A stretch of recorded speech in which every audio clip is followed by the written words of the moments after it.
So with the table now set 24 hours out from election night, what should you be watching for and what are the different scenarios that could play out?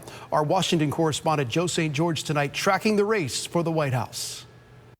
Perhaps on election night you don't plan on changing your schedule. If you're meant to play pool, well, you play pool. So if you aren't planning on watching wall-to-wall coverage on election night, what should you be on the lookout for when your phone starts to buzz? Tip number one, if Ohio, North Carolina, or Florida is called for Biden, it could spell trouble for Republicans. This is because these are states Biden can afford to lose, but the president can't. And there's a slim chance we'll know the results in Ohio, Florida, and North Carolina on Tuesday night because these states are processing ballots early and can tally them up quickly. It means potentially an earlier projection. The rules for processing ballots early don't apply in places like Pennsylvania, Wisconsin, and Michigan, which leads us to tip number two. Networks will be slower than usual to project most states this year. Patrick Murray has consulted with various decision desks over the years and explains why. It's going to be a tough one for any of the networks who are trying to figure out what's going on because we don't know what proportion of the vote is going to be done by mail.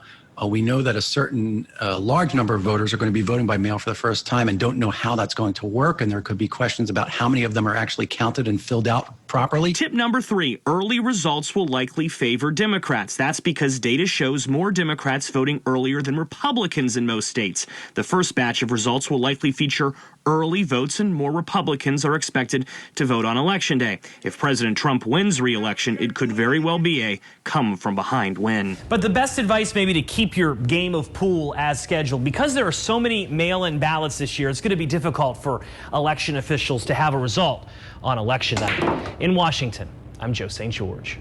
ABC Action News is committed to making sure that you have all the information you need leading up to election night. So join us for our 1-hour special broadcast starting tonight at 7 p.m.